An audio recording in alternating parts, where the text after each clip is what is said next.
Hello friends, how are you? I hope you all are doing really great. तो हम लोग continue करने वाले हैं हमारा time value of money. Time value of money में हम लोगों ने अभी तक क्या किया सर? फ्यूचर वैल्यू कैलकुलेट करना हम लोगों ने सीखा। हमने अभी तक क्या सीखा, थोड़ा सा देखते हैं। हमने कहा कि सर आज हमारे पास 100 रुपीज़ है, हम उसको बैंक में डिपॉजिट करवाते हैं एट द रेट ऑफ 10%, तो हमारे पास एक साल बाद क्या वैल्यू होगी? 110। यही देखा हमने। तो हमने कहा future value is equal to present value. Present value में क्या जोड़ेंगे सर? रेट ऑफ इंटरेस्ट जोड़ेंगे to the power n। n मतलब कितने साल के लिए? कि 2 साल के बाद फिर से हम अब 110 के ऊपर, दिस इज कॉल्ड कंपाउंडिंग, 110 के ऊपर फिर से 10% के हिसाब से रेट लगाया, तो अगले साल हमारे पास वैल्यू क्या होगी? 121। उससे अगले साल अब किसके ऊपर लगाएंगे? 121 के ऊपर फिर से 10% लगाएंगे सर, ठीक है ना? तो 12 रुपए और ऐड हो जाएंगे, तो 133, अप्रोक्सीमेटली 133.1। ठीक, तो ये चीज हम लोगों ने सीखी। इसको हम लोगों ने कहा कंपाउंडिंग। इसको हम लोग क्या बोलते हैं? कंपाउंडिंग बोलते हैं। कि सर फर्स्ट ईयर के एंड में यहां पर हमारे पास इसमें दो चीजें हैं। One is the principal amount of 100 rupees and second is the interest amount of 10 rupees. अब अगली बार जब इंटरेस्ट लगाएंगे तो इस टोटल अमाउंट पर लगाएंगे, ना कि सिर्फ और सिर्फ प्रिंसिपल पर, ठीक है ना? तो हम लोगों ने ये कंपाउंडिंग के लिए हम लोगों ने ये फॉर्मूला देखा सर। हमने कहा फ्यूचर वैल्यू में क्या कि प्रेजेंट वैल्यू कितनी है? 100, उसके ऊपर रेट ऑफ इंटरेस्ट लगाया सर 0.10 एक साल का, तो हमारे पास फ्यूचर वैल्यू आ जाएगी, दैट इज 110। ठीक है, इतना पार्ट हम लोगों ने कर लिया था। ये तो क्लियर है पार्ट। तो सर ये तो था मेरे पास फ्यूचर वैल्यू के रिगार्डिंग। अब हम लोगों ने क्या करना है? अब क्या होगा सर? अब हमें ये 110 जो है ये गिवन होगा, ये 121 जो है वो गिवन होगा। हमें क्या फाइंड आउट करना होगा? हमें फाइंड आउट करना होगा ये 100, ये हम लोगों को फाइंड आउट करना होगा, ठीक है? जिसको कि हम लोग बोलते हैं finding present value. Finding present value. आपको क्या दिया गया होगा सर? आपको कंपाउंडेड फ्यूचर वैल्यू दी गई होगी। अगर इसकी बात करूं तो इसको मैं बोलता हूं compounded future value. Compounded future value का मतलब क्या है? कंपाउंडेड फ्यूचर वैल्यू का मतलब है कि सर पीछे जो भी इंटरेस्ट कमाया उसके ऊपर फिर से इंटरेस्ट लगाया, इंटरेस्ट कमाया, इंटरेस्ट लगाया, इंटरेस्ट कमाया, उसके ऊपर इंटरेस्ट लगाया, समझे? तो ये कंपाउंडेड फ्यूचर वैल्यू है मेरे पास, और ये आप लोगों को गिवन होगी। आपको निकालना क्या होगा सर? आपको निकालनी होगी प्रेजेंट वैल्यू। अब अगर इस फॉर्मूला के हिसाब से चले हम लोग, जो हमारे पास था future value is equal to present value into 1 plus r to the power n, ठीक है? आपके पास क्या है? आपके पास फ्यूचर वैल्यू गिवन है। क्या आपके पास प्रेजेंट वैल्यू गिवन है? नहीं सर, वो निकालनी है। आर गिवन है? बिल्कुल गिवन है सर। एन गिवन है? बिल्कुल गिवन होगा सर। तो आपको निकालना है सर प्रेजेंट वैल्यू। अब प्रेजेंट वैल्यू निकालने के लिए क्या मैं इसको लिख सकता हूं? Future value divided by 1 plus r to the power n। किसी को कोई डाउट यहां तक? ठीक है ना? तो ये मेरे पास प्रेजेंट वैल्यू निकालने का फॉर्मूला। सर हम लोगों ने कैपिटल बजटिंग का चैप्टर पढ़ा था। कैपिटल बजटिंग के चैप्टर में भी हम लोगों ने प्रेजेंट वैल्यू निकाली थी, लेकिन उसमें एक थोड़ा सा डिफरेंस था। क्या सर? कैपिटल बजटिंग के चैप्टर में हमारे पास कंपाउंडेड वैल्यू नहीं थी, हमारे पास सिर्फ और सिर्फ उस साल की वैल्यू थी। यहां पर हमारे पास कंपाउंडेड वैल्यू है। कंपाउंडेड वैल्यू का मतलब है कि सर पिछले साल में ये 110 रुपए थे, जिसमें से प्रिंसिपल भी था प्लस इंटरेस्ट भी था। मैंने इसके ऊपर इंटरेस्ट लगाया, मैंने सिर्फ और सिर्फ प्रिंसिपल के ऊपर इंटरेस्ट नहीं लगाया, मैंने प्रिंसिपल प्लस इंटरेस्ट के ऊपर फिर से इंटरेस्ट लगाया। तो this is called the compounded value, ठीक है जी? कोई डाउट? तो वहां पर कंफ्यूज मत करना, वहां पर थोड़ा सा सिस्टम हमारा डिफरेंट है। जब हम लोग कैपिटल बजटिंग का चैप्टर करते हैं और यहां पर कंपाउंडेड वैल्यू निकाल रहे हैं, तो यहां पर जो सिस्टम है दैट इज डिफरेंट। क्लियर? चलो सर,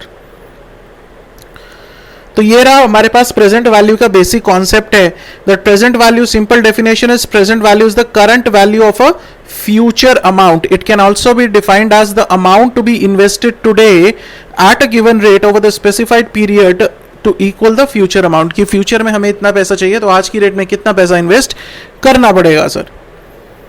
ठीक है जी, तो यही हम लोगों ने डिस्कस किया. Present value is equal to future value divided by 1 plus i to the power n. ठीक है, तो इसने क्या किया, इसने इसको पावर को माइनस करने के लिए ये इसको उठाकर ऊपर ले गया. जरूरत ही नहीं है, इसको नीचे लेकर कर सकते हो, कोई दिक्कत नहीं है.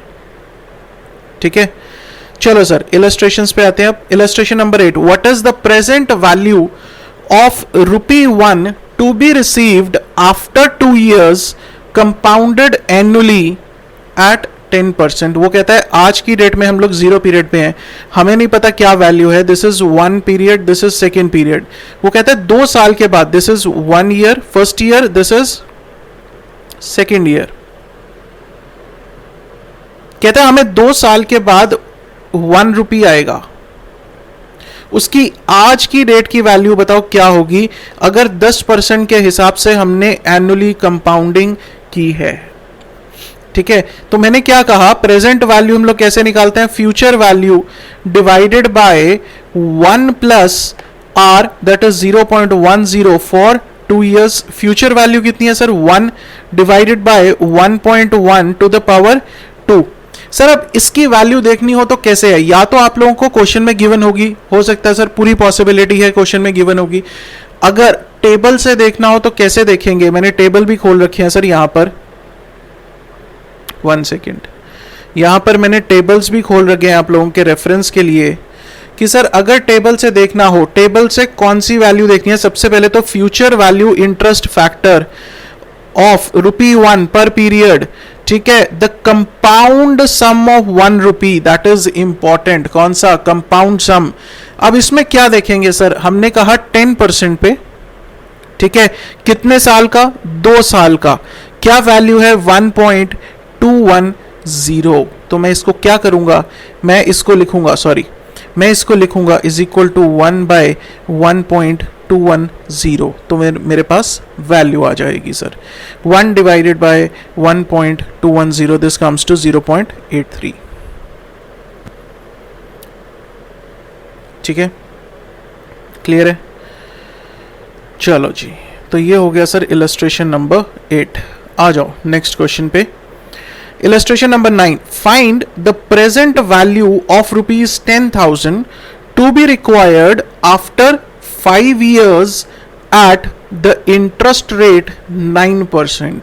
ठीक है, तो फ्यूचर वैल्यू 5 साल के बाद कितना मिलना है, 10,000. तो प्रेजेंट वैल्यू क्या है, is equal to future value divided by 1 plus are.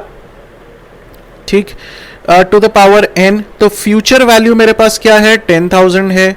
नीचे मैं क्या लूंगा, रेट ऑफ इंटरेस्ट क्या है, 1 plus 0.09 to the power 5.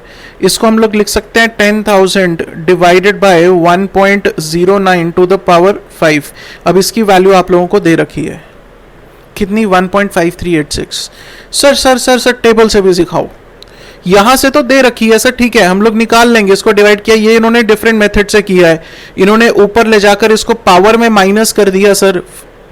That is another way जिसको कर सकते हैं, लेकिन हम लोग जो सिंपल सर सीधा साधा वे है सर उससे करेंगे. हम लोग घूम के क्यों चक्कर लगाएं. तो 1.09 की इसकी वैल्यू दे रखी है सर. अगर यहां पर देखें तो किसकी देखनी है, 9% की. कितने साल पे, 5 साल पे. तो कितनी है, 1.539. वहां पर कितनी है सर, 1.5386. एक ही बात है, राउंडिंग ऑफ है. वहां पर 3 डिजिट तक 3 डेसिमल तक राउंडिंग ऑफ है, यहां पर पूरा उसके 4 डेसिमल में लिया है. ठीक है जी, तो अगर इसको डिवाइड करोगे तो आपका आंसर यही आएगा 6500, 6499 पॉइंट समथिंग आएगा. ठीक है, अगर कैलकुलेटर पे करके देखोगे, कुछ स्टूडेंट्स कहते हैं सर कैलकुलेटर पे करके देखा ऐसे आ रहा है, तो करके देख लो भैया, कोई दिक्कत नहीं है. 6499.9 is equal to 6500. Rounding off एक ही बात है, rounding off errors are allowed, कोई दिक्कत नहीं है. समझ में आया. लो सर, तो अगर इस क्वेश्चन को आप लोग इस मेथड से करोगे, दिस इज एब्सोल्युटली करेक्ट, जरूरी नहीं है कि इस मेथड से करना है, इसमें डिफरेंस कुछ नहीं है सर। उसने क्या किया है इस क्वेश्चन में, उसने इस फॉर्मूला को चेंज करके उसने लिख दिया future value into 1 plus r to the power minus n, तो यहां पर वैल्यू चेंज हो जाएगी उसकी, ठीक है, बस इतना सा काम किया। आ जाओ सर 10th क्वेश्चन पे। Find out the present value of rupees 2000 received after 10 years at a discount rate of 8%। तो मेरे पास क्या है sir, present value is equal to future value. Future value कितनी है 2000, किस रेट ऑफ इंटरेस्ट पे 1.0.08, कितने साल का, 10 साल का सर।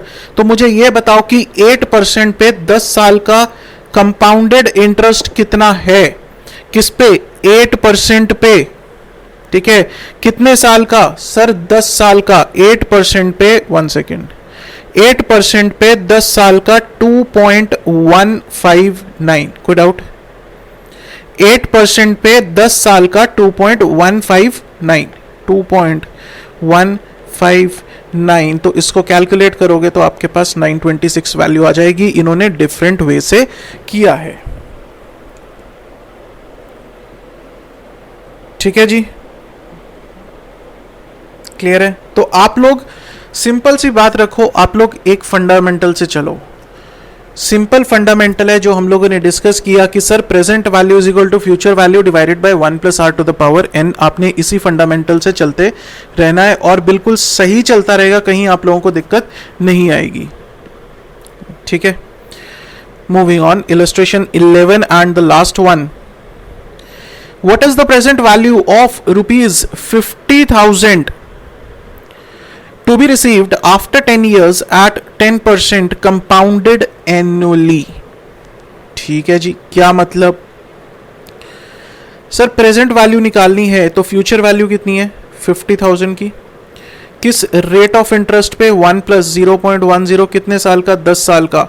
तो अगर मैं कहूं आपसे कि आपने टेबल से फाइंड आउट करना है सर, तो 10 साल का, किसका, 10 साल का कितने, 10% पे, सॉरी 10% का कितने साल का, 10 इयर्स का, 2.594, 2.594, और इसका जो आंसर आएगा आपके पास that will be this much, ठीक है जी। एक बार चेक कर लेते हैं, 50,000 डिवाइडेड बाय 2.594, बिल्कुल यही आंसर आएगा आपके पास, 19,275 पॉइंट समथिंग समथिंग आएगा, दैट इज एब्सोल्युटली करेक्ट। ये सिर्फ और सिर्फ डेसिमल की उसमें है, इतना जो वेरिएशन है दैट इज अलाउड और गलत नहीं होगा एग्जाम में। ज़रूरी नहीं है कि सर 1 रुपये से 1 रुपये मिलाना, राइट, 1-2 रुपीज़ की वेरिएशन अलाउड है, क्योंकि हमारा मेथड डिफरेंट है। उसने और वैल्यू से किया, उसने माइनस एन की वैल्यू से किया, हमने डिवाइड करके किया है, so it is absolutely correct, कोई दिक्कत नहीं है, कोई घबराने की ज़रूरत नहीं है, कोई क्वेरीज पूछने की ज़रूरत नहीं है इस पॉइंट पे कि सर 2 रुपये का फ़र्क आ रहा है, कोई बात नहीं, कोई दिक्कत नहीं आएगी इसमें, क्लियर है। तो इसके साथ हमारा टाइम वैल्यू ऑफ मनी का एक और कॉन्सेप्ट खत्म हुआ, that is the calculation of present value. अब नेक्स्ट लेक्चर में हम लोग बात करेंगे सर एन्युटी के ऊपर, एन्युटी क्या है और फ्यूचर वैल्यू ऑफ एन्युटी कैसे निकालते हैं, उसके बाद प्रेजेंट वैल्यू ऑफ एन्युटी कैसे निकालते हैं। छोटे छोटे इजी टॉपिक्स हैं और हम लोग कोशिश करेंगे इसको फटाफट से निपटाने की सर। टाइम वैल्यू ऑफ मनी हम लोग खत्म करेंगे जल्दी से, right. So see you in the next lecture guys, that's all for this lecture, thank you so much.